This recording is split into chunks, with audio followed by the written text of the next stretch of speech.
오늘 말씀의 제목은 순종 시리즈 세 번째, 낙심과 불순종이라는 제목을 가지고 말씀을 전하고자 합니다. 자, 고개를 드시고 다 여기를 봐주시기 바랍니다. 종교개혁을 한 사람은 루터라는 사람입니다. 이 사람이 원래 신부들은 결혼을 못하게 되어 있는데 원래 신부였어요. 그래서 이제 근데 이 사람이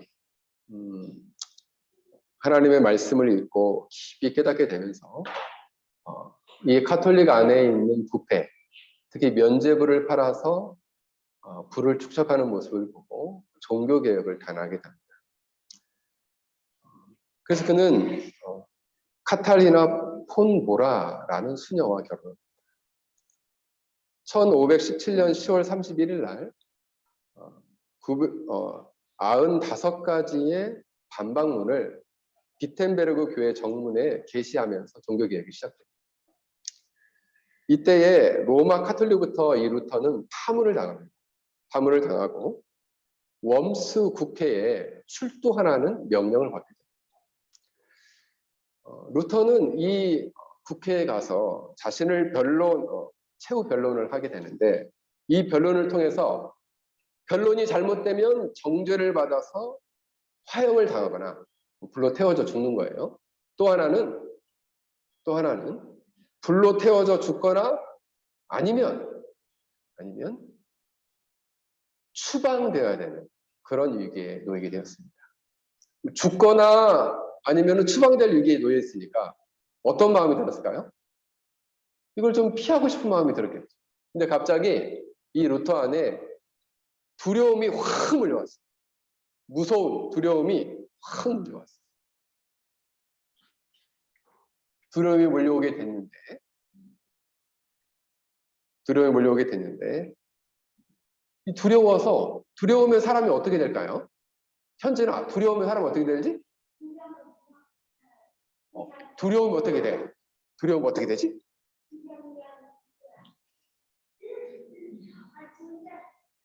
예거나 두려우면 어떻게 되지? 무서워. 그럼 어떻게 돼? 몸이 어떻게 돼? 그렇지. 몸을 막 떨게 돼요. 두려우면은 몸을 떨게 돼요. 그래서 이 루터가 얼마나 두려웠는지 몸을 이렇게 막 덜덜 떨고 있었어요. 그때 이 아내 되는 카탈리나가 검은 상복을 입고 왔어요. 그리고 상복을 입고 울기 시작했어요. 그래서 이 루터는 당신이 왜 울어? 이랬어요. 그랬더니 이 아내가 그랬어요. 하나님이 돌아가셨어 우는 거야. 무슨 그런 불경한 말을 하는 거야 하면서 야단을 쳤어요. 그러니까 이 카탈리나가 얘기한 거죠. 왜 하나님이 돌아가시지 않으셨는데 당신은 이렇게 낙심하고 두려워 떨고 있는 거예요. 이렇게 콱 찌른 거예요. 루터가 정신이 번쩍 났어요. 아이고. 그래서 루터가 결심했어요. 웜스 공회의 모든 기왓장이 다 마귀일지라도 나는 여호와를 인해서 나아간다. 그리고 유명한 말을 남겼어요. 내가 여기 있사오니 하나님이여 나를 도우소서. 그래서 그 비텐베르그 그곳에 이 글귀가 써있다. 내가 여기 있사오니 하나님이여 나를 도우소서. 이렇게 낙심한 루터처럼 오늘 본문에 보면 가나안 땅에 이렇게 낙심한 사람들이 나와요. 바로 이스라엘 백성들이 아주 낙심했어요. 그냥 낙심한 정도가 아니라 너무 낙심한 나머지 소리 높여 부르짖고 밤새도록 울었어요. 엉엉 울었어요. 울 때 막 그냥 우는 정도가 아니라 통곡하고 울었어요. 여기 우리 학생들 중에 통곡하면서 나 울어봤다 하는 친구 있습니다. 우리 현진이 막 울어봤어? 하람이 왜 울었어? 엄마한테 혼나서 울었어? 네. 현진이는 왜 울었어? 넘어져서 울었어? 우리 지은이는 왜 울었어? 엄마도 혼나서 울었어? 이렇게 펑펑. 근데 오늘 이 이스라엘 백성들도 펑펑 울기 시작했어요. 이스라엘 백성들이 애굽을 출발해가지고 시내산에 도착해서 있다가 이 가네스 바네아 바란 광야까지 오는데 1년이 걸렸습니다. 1년. 원래 한 11일 정도면 오는 거리인데 1년이 걸렸어요. 1년이 걸려서 왔는데 문제는 뭐냐면 이제 이 가나안 땅을 직접 들어가는 입구에 도달한 거예요. 가네스 바네아라는 지역. 그래서 이 입구에 도착해가지고 이 가나안 땅이 어떤지를 정탐꾼을 보내려고 했던 거예요. 근데 원래 이 정탐꾼이 민수기 오늘 14장 본문에는 13장 본문에는 하나님 명령하시다 이렇게 나오는데 신명기 1장을 보면은 먼저 요청을 합니다. 그래서 모세가 하나님께 물어봐요. 하나님이 명령을 드려요. 그래서 지파별로 한 사람씩 뽑아가지고 요즘으로 치면은 이 정탐꾼은 스파이 정도 되겠죠. 스파이. 정보원. 네? 정보원. 우리나라로 치면은 국정원 직원 이렇게. 그래서 이 정탐꾼들을 미리 보냈어요. 보내가지고 목적이 뭐냐면 그 땅이 어떠한지를 봐라. 그 구체적인 내용에 대해서는 그 땅이 어떠한지를 검토를 하는데 첫 번째, 그 땅에 사는 사람들이 강한지 약한지, 많은지 적은지, 그리고 그 사람들이 사는 땅이 좋은지 나쁜지, 그 땅에 있는 성읍은 크고 견고한지 약한지 작은지, 그리고 그 땅이 토지가 비옥해가지고 나무가 메말라 있는지 아니면 풍성하게 자라고 있는지를 파악을 해가지고 알아내서 그래가지고 이 정탐꾼들이 40일 동안 정탐을 하고 왔습니다. 와가지고 보고를 한 거예요. 근데 그때 올 때 에스골 골짜기에서 큰 과실들을 가지고 왔어요. 과일을 직접 가지고 온 거예요. 얼마나 그 땅이 비옥한지 보여주죠. 그러면서 하는 얘기가 땅 거주민들은 보니까요. 10명의 이 정탐꾼이 말했어요. 땅 거주민들은 매우 강합니다. 성읍도 견고하고 큽니다. 아낙 자손과 같이 보이고요. 남방 쪽에는 아말렉 민족이 있고요. 산지 쪽에는 여부스족, 헤딘, 아모르인들이 거주하고요. 저 해변가에는 가나안 사람들이 살고 있습니다. 이렇게 보고를 했어요.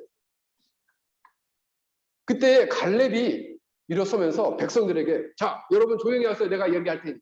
그들을 조용히 시키고 말했습니다. 우리가 올라가서 그 땅을 취하자. 우리가 반드시 우리는 능히 이길 것입니다. 라고 얘기했어요. 그때 10명의 정탐꾼은 또 뭐라고 얘기했냐면 우리는 능히 올라가지 못할 거예요. 그리고 왜냐하면 그들이 너무 강하기 때문입니다. 라고 10명은 부정적인 말을 했어요. 그러면서 말들이 이제 이어지기 시작하는데 우리가 도로 다니며 그 땅을 보니까 그 땅은 거주민들을 삼키는 땅입니다. 거주민들을 삼킨다는 말은 어떤 말이냐면은 그 땅이 너무 비옥한 나머지 전쟁이 빈번하게 일어나서 우리 거기 가면은 그냥 다 삼켜져 죽게 됩니다. 이런 말입니다. 원래 이것은 이 정탐의 내용에 파악되지 않았던 건데 그런 내용을 이야기를 하는 거예요. 또 백성들이 키가 너무나 큽니다. 그래서 네피림의 후손인 아낙 자손들 거인들을 봤어요. 우리가 보니까 그들은 거인이고 우리는 그 거인 앞에 메뚜기와 같습니다. 메뚜기. 예건아, 너 메뚜기 본 적 있어? 메뚜기. 메뚜기 어떻게 생겼어? 다리가 어떻게 생겼어? 다리가 이렇게 생겼어? 맞아. 다리가 이렇게 생겨가지고 조그만해요. 우리 교회 가끔씩 메뚜기가 오는데 여기 우리 교회 오는 메뚜기는 되게 큰 놈이 옵니다. 그래가지고 이 화분에 있는 풀들을 갉아먹어요. 그래서 제가 한 번씩 오면은 한 대씩 때려줍니다. 다른 데로 가라고. 근데 메뚜기는 정말 조그맣거든요. 그들은 거인이고 우리는 메뚜기입니다. 이건 무슨 표현이에요? 무슨 표현이지? 그렇지. 과장해서 말한 거예요. 과장. 그러니까 이 보고를 갖다가 정확하게 해야 되는데 과장해서 그들은 거인이고 우리는 메뚜기입니다. 이런 거예요. 사실 우리 메뚜기 아니잖아요. 근데 우리 메뚜기입니다. 이런 거예요. 이 말을 듣고 이스라엘 백성들이 통곡하며 울기 시작했어요. 근데 그냥 우는 정도가 아니라 밤새 울었어. 근데 한두 명 운 게 아니라 온 이스라엘이 다 울었어요. 어떻게 된 일인지 다 울었어요. 그러면서 하는 얘기가 뭐라고 얘기하냐면 이제 모세와 아론을 원망하기 시작해요. 아유, 우리가 애굽에서 그냥 죽었어야 되는데, 아유, 우리가 그냥 광야에서 죽는 것이 더 나을 뻔했는데, 아이고, 우리 그냥 이 땅에 와가지고 이제 괜히 우리를 이곳에 인도해 가서 우리 이제 칼에 맞아 죽게 생겼네. 아이고, 우리 와이프하고 우리 애들도 다 사로 잡혀가겠다. 아직 일어나지도 않은 일인데 이걸 막 상상을 해가지고 원망하고 우리 이제 큰일 났다 그러면서 이제 밤새 울기 시작한 거예요. 이 모습을 민수기 38년이 지나서 민수기 32장에서 출애굽 2세대를 향해서 모세가 또 얘기합니다. 뭐라고 얘기하냐면 그들이 에스골 골짜기를 떠나서 민수기 32장 8절 말씀이에요. 그 땅을 보고 이스라엘 자손들을 낙심하게 하여서 여호와께서 그들에게 주신 땅으로 갈 수 없게 하였느니라. 이 소식을 듣고 뭐 했다 그랬어요? 낙심했다 그랬습니다. 낙심. 이때 하나님은 너무 화가 나셨어요. 왜냐하면 그들의 모습을 보고 너무 화가 나셔가지고 애굽에서 나온 아이들 사람들 중에 20세 이상은 이 가나안 땅에 들어가지 못할 것이다 라고 그들을 향해서 저주하셨습니다. 그들을 향해서 심판, 진노를 바라셨습니다. 왜냐하면 아브라함과 이삭과 야곱에게 맹세한 그 땅, 약속한 그 땅을 너희는 들어가지 못할 것이다. 왜요? 그들이 하나님께 온전히 순종하지 못했기 때문입니다. 그래서 개역 한글 성경에는 온전히 순종하지 못하였다 이렇게 나오고 지금 개역 개정에는 온전히 따르지 아니하였다 이렇게 나옵니다. 순종하지 아니하였다, 따르지 아니하였다 이런 말. 똑같이 번역된 거예요. 이게 원문을 찾아보면 로라는 단어는 낫이에요, 낫. 그러니까 아니란 말이에요. 밀루라는 단어는 원래 말레라는 단어인데 이 말레라는 단어는 온전한 이런 뜻이에요. 온전한. 그 다음에 아하라이 이것은 뒤에. 근데 이 온전함이라는 단어는 이 말레라는 단어는 원래 온전함이라는 단어는 성경 전체를 보면 13개의 단어가 쓰였어요. 이 단어가 얼마나 많이 쓰였는지 대표적으로 쓰인 단어는 타밈이라는 단어예요. 타밈. 근데 오늘 본문에는 말레라는 단어가 쓰인 거예요. 이 말레라는 단어는 어느 때 쓰인 거냐면 시공간을 채울 때 아주 빽빽하게 채운다라는 의미예요. 그래서 예를 들면 대접에다가 기름을 채울 때 기름을 꽉 채우는 느낌. 또 성경에 보면은 포도즙을 짤 때 포도주 틀에 포도를 재우고 발로 밟았을 때 꽉 채워진 느낌. 하나님의 영광이 온 땅에 세계에 가득 찰 때 가득 찼다라고 쓰일 때 그 말레라는 단어가 씁니다.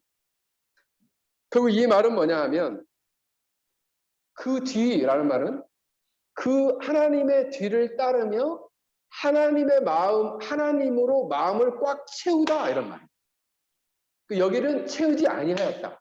그러니까 하나님의 뒤를 따르면서 하나님으로 마음을 채우지 아니하였다 이런 말이에요. 그게 온전히 따르지 아니하였다 이런 의미입니다. 여러분, 우리가 이 이스라엘 백성들을 향해서 정탐꾼들의 거짓된 마음, 거짓된 보고를 듣고 과장된 보고를 듣고 완전히 무너진 이스라엘 백성들의 마음은 바로 이처럼 하나님으로 또 하나님의 생각과 뜻으로 마음이 꽉 채워지지 않았다라는 것입니다. 그러므로 순종하지 않았다. 그러므로 따르지 않았다. 이런 말. 그러니까 여러분 언젠가 양쯔강에 대해서 제가 예전에 중국에 살 때 양쯔강이 그 앞에 확 흘렀는데 장강이 흘렀어요. 장강. 근데 이 다큐멘터리 하는 분들이 한국에서 취재를 간 거예요. 이 양쯔강은 어디에서 이렇게 출발을 했는가. 가보니까 양쯔강을 막 따라서 올라가 보니까 높은 산 속에 샘이 하나 있는 거예요. 조그마한 샘. 거기서 물이 나와요.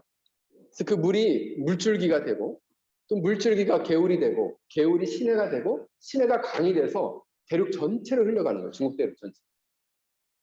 그러니까 왜 이 사람들이 하나님의 마음으로 가득 차가지고 하나님을 왜 따르지 않았을까 하고 거기를 하나하나 찾아가 보니까 어디 그 마음 안에 뭐가 있는 거예요? 그 마음 안에 하나님에 대한 하나님의 마음을 그 마음 안에 꽉 채우지 않았다. 하나님으로 그 마음이 채워지지 않았을 때 그들의 삶은 불순종하는 삶으로 나타나게 되었다. 이런 말이에요. 그러므로 마음의 상태가 어떤 상태냐에 따라서 순종과 불순종이 나눠져요. 그러므로 항상 순종하기 위해서 우리가 하나님의 말씀에 온전한 순종, 여기서 말하는 온전한 순종은 우리가 앞에서는 단호한 순종, 자발적 순종, 또 뭐였죠? 즉각적 순종. 오늘은 온전한 순종이에요. 오늘 본문에서. 그 온전한 순종을 위해서는 마음 안에 하나님으로 꽉 채워질 때에 비로소 온전한 순종이 된다라는, 하나님의 뒤를 따라갈 수 있다라는, 채워지지 않으면 따라갈 수 없는, 따라가지 못하고 어떻게 하고 있어요? 마치 이 장면은 양들이, 그러니까 모세는 잘 알았죠. 모세는 목자를 했잖아요. 40년 동안 목동으로 일했잖아요. 그러니까 양들을 인도해 갈 때 그 양들이 따라올 때에 그 마음을 잘 알고 있었다는 거죠. 그런데 그러면 목사님, 이 이스라엘 백성들이 이렇게 온전히 하나님을 따르지 못한 이유는 어디 있나요? 오늘 본문에는 낙심했기 때문에 그랬다. 낙심했어. 우리가 온전한 순종에 나아가지 못하는 이유 중에 하나가 바로 낙심이요, 낭망이요, 절망이다. 이 낙심하게 하다라는 단어는 누라는 단어가 쓰였을 때, 이 단어는 낙심케 하다, 거절케 하다 이런 말이에요. 근데 원래 이 낙심이라는 말의 의미를 보면 바라는 일이 이루어지지 않아서 마음이 상했다. 근데 이 낙심하는 마음은 어디까지 가게 되면 절망하는 마음까지 가게 됩니다. 절망이라는 것은 눈을 뜨고 이렇게 봤는데 소망이 하나도 안 보이는, 희망이 없는, 그래서 희망이 전혀 보이지 않아서 갖게 된 마음, 이것이 절망이에요. 그러니까 그 절망하는 마음이 그들을 딱 사로잡게 될 때 어떻게 돼요? 밤새 엉엉 우는 거예요. 밤새 엉엉. 왜? 절망하게 됐어. 이제 나는 소망이 없어! 라는 마음을 갖게 돼요. 그래서 최근에도 제가 어떤 가슴 아픈 얘기를 들었는데, 어떤 가정의 아이가 22살인데 어느 날 너무나 올바른 가정에서 자랐는데 아이가 아파트에서 뛰어내려서 자살을 한 거예요. 22살인데. 근데 그 원인을 몰라요. 유서도 안 써놨어. 근데 그런 징조가 없었어요. 그래서 그러면 그런 원인이 어디에 있는가 살펴보면 저는 이 절망에서 비롯됐다는 거예요. 절망. 소망이 하나도 안 보이니까 나는 이제 죽는 일밖에 없구나 라고 생각한다는 거죠. 우리 여기 있는 우리 중고등부 학생들이 있는데 여러분들이 이제 인생을 살면서 살아가게 될 때 이런 낙심하는 상황에 도달하게 될 거예요. 근데 낙심 정도가 아니라 인생을 살다 보면 이제는 전혀 희망이 보이지 않고 사방이 막혀있는 상태로 느껴질 때가 인생을 살 때 반드시 올 거예요. 근데 여러분, 오늘 본문에 나오는 이 이스라엘 백성들처럼 그냥 마냥 절망하고 있으면 안 된다는 거예요. 절망은 사실 그냥 목사님 이렇게 이스라엘 백성들이 낭망하니까 그냥 울 수도 있잖아요. 생각할 수 있죠. 그런데 하나님은 놀랍게 이 일에 대해서 낭망하고 절망하는데 하나님은 왜 이렇게 오늘 본문에 진노하실까요? 오늘 본문에 보면 진노했다 나와요. 하나님이 아무런 소망이 없어요. 내가 소원하는 것이 이루어지지 않았어요 하고 낭망하는 것에 대해서 진노하고 있어요. 그 왜 생각해요? 아유, 하나님 왜 갑자기 이렇게 과하게 행동하시는 거죠? 그런데 여러분, 인간이 낙심하고 낭망하고 절망하는 것은 오늘 하나님은 여기서 뭘 느끼셨냐면 그들은 하나님의 약속의 말씀을 믿지 않는구나. 그들의 불신앙을 보셨어요. 또 하나는 뭐냐면 그 약속의 말씀이 뭐예요? 내가 너희를 애굽의 고난에서 건져 출애굽기에 보면 내가 너희를 애굽의 고난에서 건져 적과 꿀리는 땅으로 너희를 인도하여 낼 것이다. 이렇게 약속해 주셨어요. 이것을 믿지 않는구나. 또 하나는 하나님의 이 신실하신 하나님을 너희가 존재 자체로 무시하는구나. 이렇게 하나님 느낍니다. 너희가 나를 신뢰하지 않을 뿐만 아니라 심지어 나를 무시한다. 뭐 할 때? 우리가 낙심하고 절망하는 거예요. 만약 여러분들이 나 너무 진짜 나 아무것도 안 할래요. 나 이제 다 포기할래. 그럼 뭐예요? 여러분 하나님의 선하신 약속을 신뢰하지 않는 거예요. 그리고 하나님을 무시하는 거예요. 하나님 없는 것처럼 행동하는 거예요. 그때 하나님 뭐예요? 너무 화가 나시는 거예요. 진노하시는 거예요.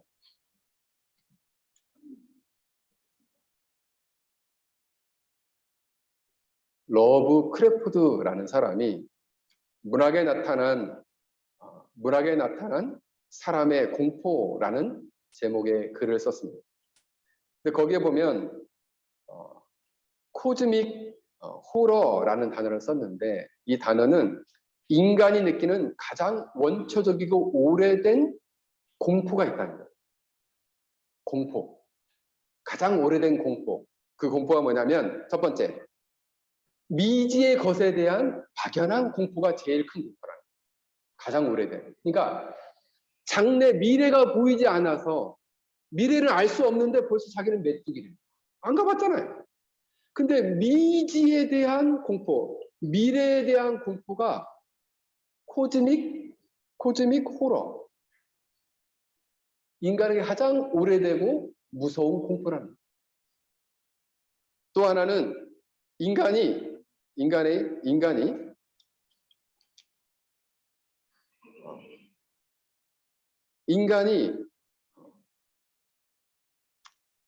전체적인 우주의 관념에서 볼 때 인간은 매우 무가치하고 힘이 없다라고 그것을 전제로 해서 느끼는 공포가 바로 이 코즈믹 호러라는 감정이라는 거죠. 뿐만 아니라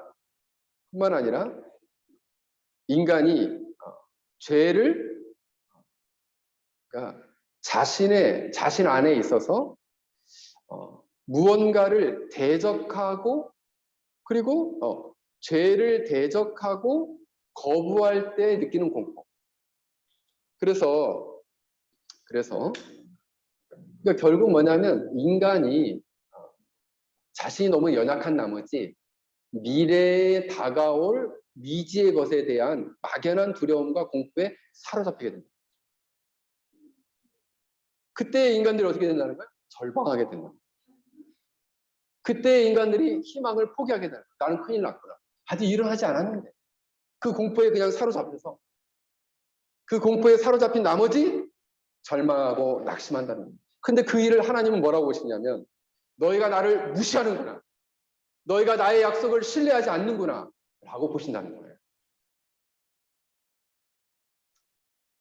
그러므로 여러분 이러한 낙심과 낭망, 절망은 불신앙의 마음을 갖게 하고 그 불신앙은 하나님을 온전히 따르지 아니하는 불순종으로 나아가게 되었다는 거예요. 그래서 그들은 나는 그냥 애굽에서 죽었어야 되는데 광야에서 죽었어야 되는데 우리는 여기서 이제 칼에 맞아 죽게 되겠구나. 아직 칼에 맞지도 않았는데 그렇잖아요? 어떻게 죽을지 모르잖아요. 늙어서 죽을지 어떻게 죽을지. 근데 결국 이 사람들은 나중에 어떻게 돼요? 가나안 땅에 들어가 보지도 못해. 그 칼을 보지도 못해. 그럼 가나안 땅에서요. 38년 동안 헤매다가 거기서 그냥 죽어요. 칼을 보지도 않았는데 그 막연한 두려움 때문에 막연한 공포 때문에 하나님을 불신하고 원망해. 그리고 절망하고 낙심한다. 여러분 장래 미래에 어떤 일이 일어날지 몰라요. 그래서 이것을 로이드 존스 목사님은 미래에 대한 두려움이 인간으로 하여금 영적 침체를 가져다 준다 이렇게 말씀합니다. 그러니까 미래에 대한 막연한 두려움 때문에 영적인 침체가 온 나머지 낙심하고 절망한다면 이것을 하나님은 불신앙으로 보고 진노하시고, 그래서 하나님 뭐 어떤 진노를 내리시냐면 20세 이상은 가나안 땅 들어가지 못한다. 아유, 왜 20세 이상인가요? 20세 이상은 스스로 판단할 수 있는 성인의 나이로 봤다. 그리고 니들이 스스로 선택하고 생각한 대로 그 행동에 대한 책임을 지라는 거예요. 그래서 20세 이상 갈렙과 여호수아를 뺀 모든 사람은 38년 안에 가나안 땅에서 죽었습니다. 못 들어갔어요, 가나안에. 왜요? 왜요? 절망했기 때문에. 그래서 덴마크의 철학자인, 세계적인 철학자였던 케로 케고르는 그가 가장 주장했던 것은 절망은 죽음에 이르게 하는 병이다. 근데 2편을 썼어요. 그 2편은 뭐냐면 절망은 죄다.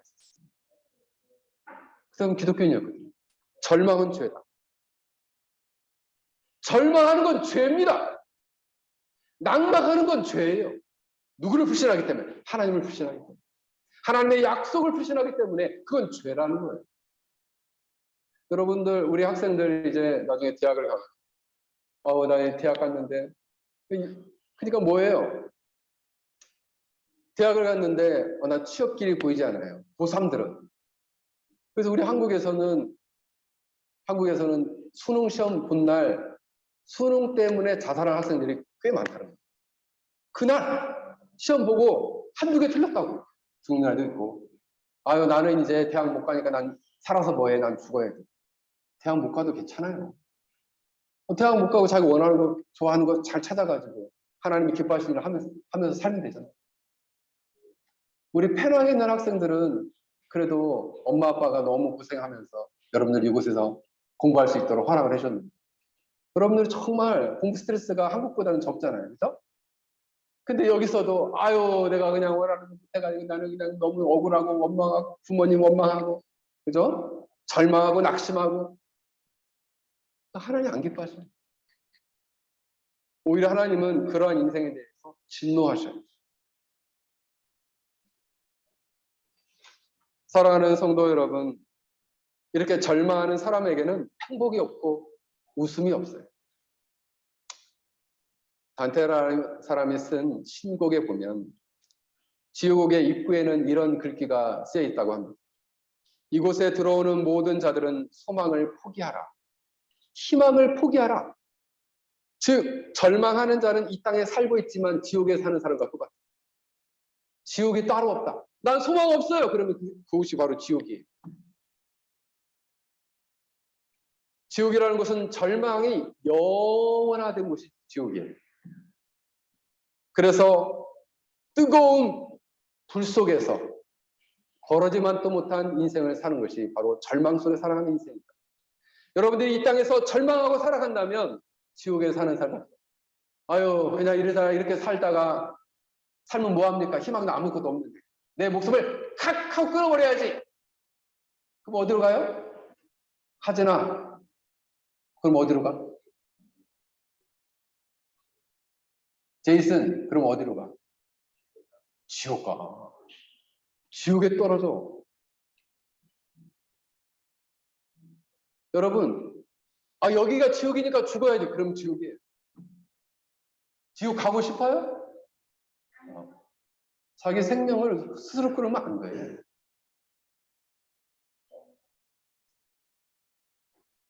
여러분, 그래서 영국에 아주 위대한 고아의 아버지라는 불리는 분이 있어요. 저도 참 제가 20살, 24살 때 그분 전기를 읽은 적이 있는데, 조지 밀러는 고아의 아버지라고 하는데, 이분은 5개의 고아원을 세우는 동안에 고아를 몇 명을 돌봤냐면 10만 명을 돌봤어요. 근데 고아들을 돌보는데 고아들이 얼마나 많이 먹겠어요. 근데 막 많이 먹잖아. 예건아, 너 밥 많이 먹니? 밥 많이 먹어? 뭐 좋아해? 우리 예건이 뭐 좋아해? 엄마가 뭐 맛있는 거 뭐 해줘? 응? 물어봐야 돼. 고기, 그렇지. 고기 좋아하는 사람들 있죠. 그러니까 당시의 고아들도 얼마나 먹고 싶은 게 많겠어요. 그 많은 아이들을 먹이려면은 얼마나 고민이 많겠어요. 이 고아의 아버지는. 그런데 이 조지 뮬러의 인생을 연구했던 아더 피어슨이라는 박사님이 이 조지 뮬러의 성경책을 한번 꼼꼼하게 봤대요. 그랬더니 시편 37편 23절 말씀에 이 조지 뮬러 목사님이 글로 이렇게 써놨더라고요. 시편 73편 23절은 이런 말씀이에요. 여호와께서 사람의 걸음을 정하시고 그의 길을 기뻐하시나니, 그리고 그 옆에 이렇게 써놓은 거예요. 그리고 또한 멈춤까지도, 이렇게 써놨어요. 그리고 멈춤까지도. 그 말은 무슨 얘기냐면 24절이 더 감사한 말씀이에요. 그는 넘어지나 아주 넘어지지 아니함은 여호와께서 그의 손으로 붙드심이로다. 그 멈춘 순간까지도 여호와께서 그의 손으로 붙드신다라고 써놓은 거예요. 자기가 10만 명의 아이들, 그 수많은 고아들을 먹일 때 재정적으로 어렵고 어려운 순간들이 굉장히 많았지만, 그리고 그때 고통의 순간이 있었지만 절망하지 않는 것은 그 순간, 잠깐 멈추는 그 순간에도 여호와 하나님이 나를 붙드신다라는 믿음을 가졌다는 거예요. 여러분, 우리 믿음의 선배들은 이런 사람들이 많았어요. 여러분들도, 우리 여기 청소년 아이들도 있고 우리 주일학교 학생들도 있는데, 여러분들 앞으로 살면서 지금처럼 형통하면 좋겠지만 여러분들이 원치 않는 순간, 고난과 절망과 어려움의 순간들이 있을 거예요. 현승아, 고개 들고 목사님 가야지. 그 순간이 올 때 여러분 어떤 생각을 해야 돼요? 내가 이 멈추는 이 절망의 순간에도 여호와 하나님께서 나를 붙드신다라는 믿음을 가져야 한다. 누가 붙든다고요? 현승아, 누가 붙더라? 누가 붙으신다고? 생각은 또 딴 애 갔다 왔어? 하람아, 누가 붙으신다고? 하나님이 붙으신다는 거예요.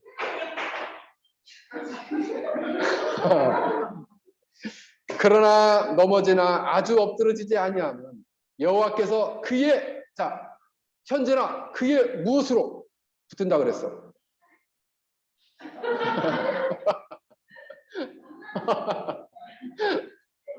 그의 손으로 붙으신다. 하나님은 손은 없으신데 인간의 표현처럼 말씀하시는 거예요.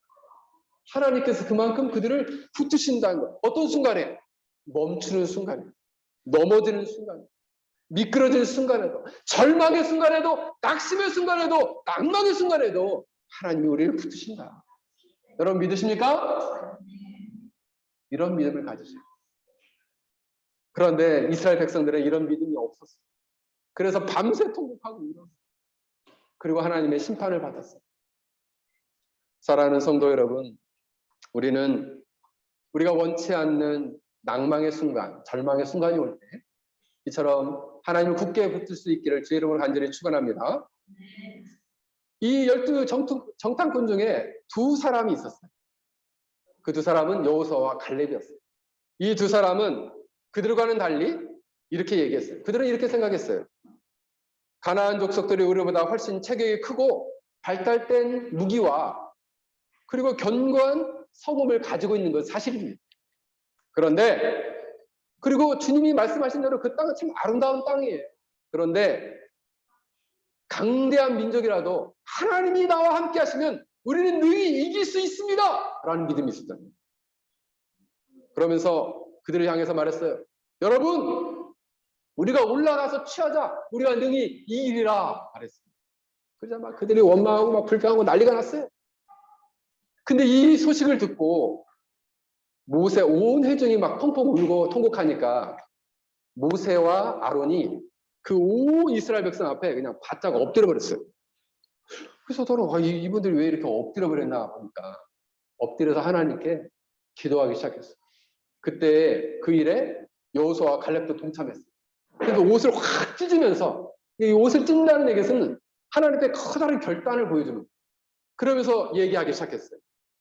그러면서 뭐라고 얘기했냐면, 내가 너희들에게 말한다. 아주 권위 있게 말해. 첫 번째, 우리가 정탐한 땅은 정말 젖과 꿀이 흐르는 땅이야. 그리고 하나님이 은혜로 우리에게 주신 땅이다. 이렇게 얘기했습니다. 하나님의 절대적인 주권과 은혜로 이 땅은 우리에게 벌써 은혜로 주어졌다는 거예요. 이 믿음은 아직 받진 않았는데 벌써 이미 은혜로 주어졌대요. 여러분, 믿음이 없는 사람은 아유, 저 미래에 뭐 어떻게 일어날지 모르는데 이 사람은 아직 일어나지 않았지만 하나님이 나한테 벌써 줬어요. 이렇게 얘기한다는 거예요. 갈렙과 여호수아는 이미 은혜로 그 땅은 우리에게 주어진 땅이다라고 고백하고 있어요. 그 땅은 아름다운 땅인데 8절에 보면 여호와께서 기뻐하시면 우리를 그 땅으로 인도하여 들이시고 그 땅을 우리에게 주시리라. 이는 과연 젖과 꿀이 흐르는 땅이니라. 하나님이 우리를 기뻐하시면 준다. 걱정하지 말아라. 이 얘기예요. 여러분, 가나안에 들어가고 나아가는 것은 상황에 달려있는 게 아니에요. 자, 이것도 물어보자. 상황에 달려있는 게 아니에요. 가나안 땅에 들어가고 나아가는 건 상황에 달려있는 게 아니에요. 자, 누구에 달려있을까요? 뭐에 달려있을까요? 예건아, 뭐에 달려있을까? 알겠어? 자, 우리 누가 한번 얘기해볼까? 우리 학생 중에 나 대답해보겠다 하는 친구. 내가 이제 금방 얘기했잖아. 우선 이제 금방 얘기했잖아. 모르겠어? 어? 하나님의 은혜에 달려있다는, 전적인 하나님의 은혜에 달려있다는, 전적인 하나님의 은혜에 달려있다. 그러니까 상황과는 상관없이 그곳에 들어갈 수 있는 거는 전적인 누구 손에 있는 거예요? 하나님 손에 있는 거예요. 그것을 갈렙과 여호수아는 바라봤다. 두 번째로 그들은 뭐라고 얘기했냐면 여호와를 거역하지 말아라. 여호와를 거역하지 말고 그 땅의 거비를 두려워하지 말아라 그랬어요. 거역하지 말라는 말은 두 가지 의미예요. 여호와의 약속을 믿지 않는 것. 그 여호와의 약속을 믿으라는 거예요. 또 하나는 뭐냐면 여호와의 뜻을 거부하는 악행, 그런 행동을 하지 말라는 거예요. 이렇게 원망하고 이렇게 울고 하는 것은 결국 뭐예요? 여호와의 약속을 믿지 않는 거죠. 그렇게 거역하지 말아라. 그리고 그 땅에 있는 거민을 두려워하지 말아라. 그 땅에 있는 거민들은 우리의 먹이다. 먹이가 뭔지 알아? 먹이? 먹이란 말 아는 친구.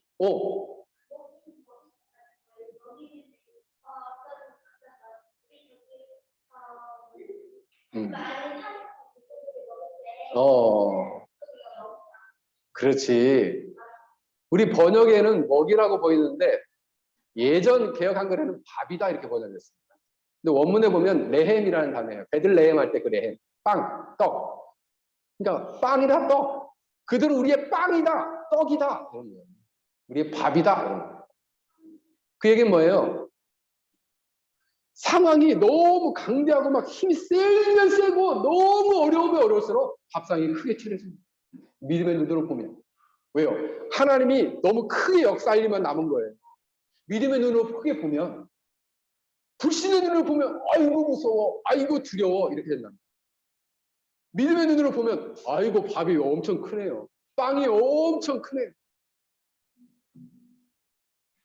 빵이 큰 게 좋아, 작은 게 좋아? 예거나 큰 게 좋아, 작은 게 좋아? 큰 게 좋아? 큰 게 좋아. 그렇지. 큰 빵. 응? 그들의 성이 견고하고 그들의 힘이 세고 그들의 키가 크고 그 뭐예요? 큰 빵이다. 이거예요.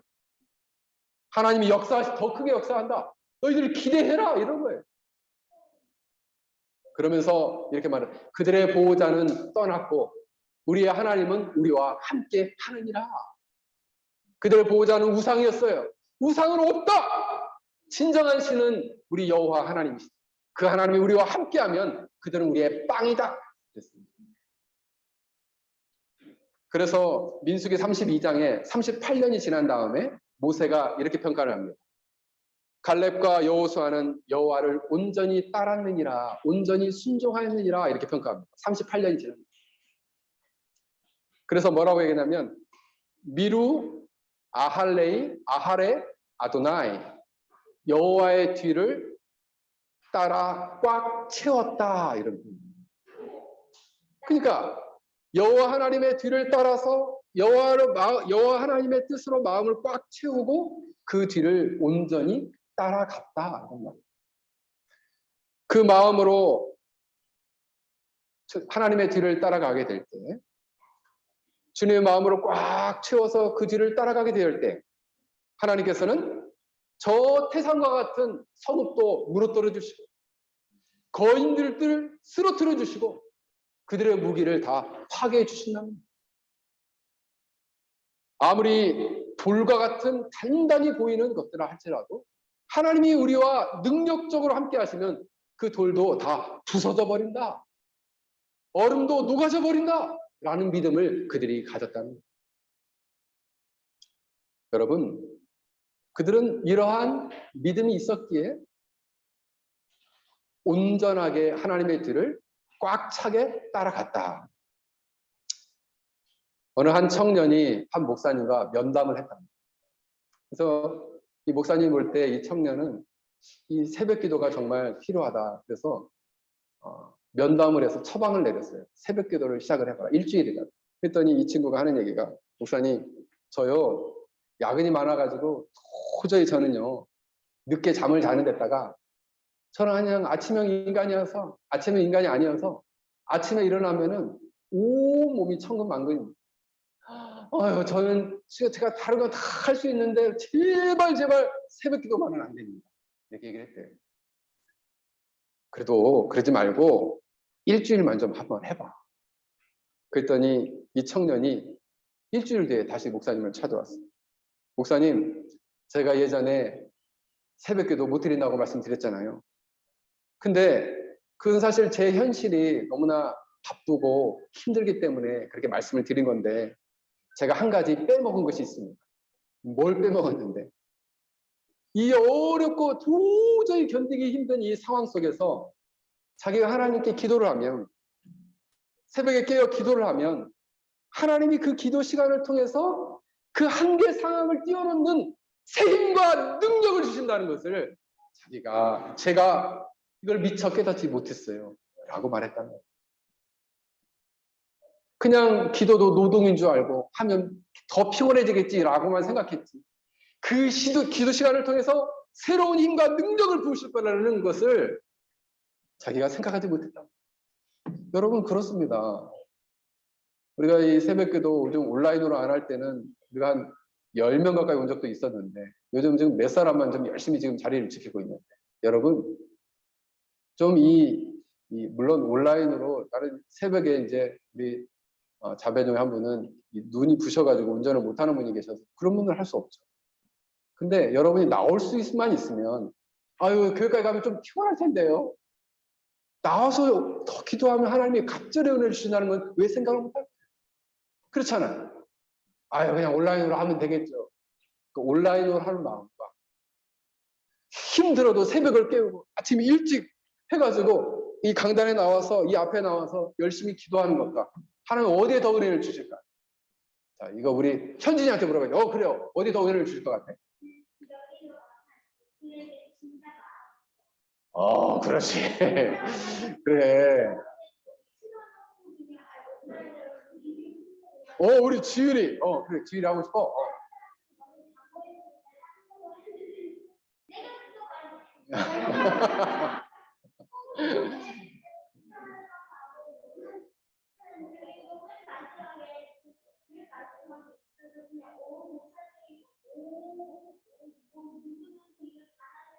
네.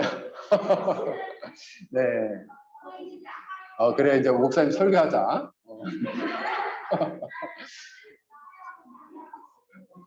자, 우리 현진이 말처럼, 그렇잖아요? 우리 지율이 말처럼 다른 사람은 자고 있을 때 깨어 기도하면 하나님이 새 힘을 주신다. 그런 믿음을 여러분 가지시길 바랍니다. 할렐루야. 아멘 안 하네요. 자, 할렐루야. 네. 사랑하는 성도 여러분, 우리는 순종하기 위해서는 믿음이 필요하고 그 믿음대로 살기 위해서는 삶을 희생하는, 순종에는 희생이 따르는 거예요. 새벽 기도하려면 새벽에 일찍 일어나야 돼요. 밤에는요, 좀 일찍 자야죠. 제가 좀 자보면은 11시 정도 자면은 새벽에 제가 5시에 일어나거든요. 11시 정도 자면 몸이 진짜 개운해요. 12시에 자면요, 몸이 힘들어요. 1시에 자면요, 거의 못 일어나요. 여러분 몇 시에 자세요? 저는 10시에 자는데 못 일어납니다. 잠퉁이죠, 잠퉁이. 잠꾸러기. 제가 자보면 6시간 정도면 아주 좋아요. 6시간. 네. 제가 예전에 섬겼던 교회에서는 우리 청년들이 그랬어요. 그냥 물어봐요, 서로. 몇 시간 자냐고 물어봐요. 6시간 이상 자면은 짐승이라고 그랬어요. 그래서 그 교회는 좀 심했다 싶죠. 짐승은 아닙니다. 한 8시간까지 잘 수 있는데 일찍 자면 되잖아요. 목사님 저는요 한 10시간 자야 됩니다. 그러면 한 새벽에 나오려면 몇 시에 자야 되겠어요? 8시에 자세요. 8시. 일찍 자요. 8시에 자도 못 일어나요. 10시간 자려면. 일찍 자고 새벽을 깨워야죠. 사랑하는 성도 여러분, 우리가 하나님께 순종하면 하나님은 놀라운 축복을 주세요. 그 축복은 뭐예요? 감당할 수 있는 능력과 힘을 주는 거예요. 절망과 낭만과 낙심을 이길 수 있는 힘을 주는 거예요. 보이지 않는 상황과 한계 상황을 초월하는 안목과 믿음을 주는 거예요. 사랑하는 성도 여러분, 여러분들이 이처럼 어려운 상황 속에서 낙심과 절망하지 말고 믿음으로 절망 너머에 있는 그 소망을 바라보고 소망 너머에 있는 하나님의 놀라운 은혜의 손길을 바라볼 수 있기를 주의 이름으로 간절히 축원합니다. 함께 같이 기도하겠습니다. 오늘 우리 말씀을 생각하며 함께 같이 기도하겠습니다.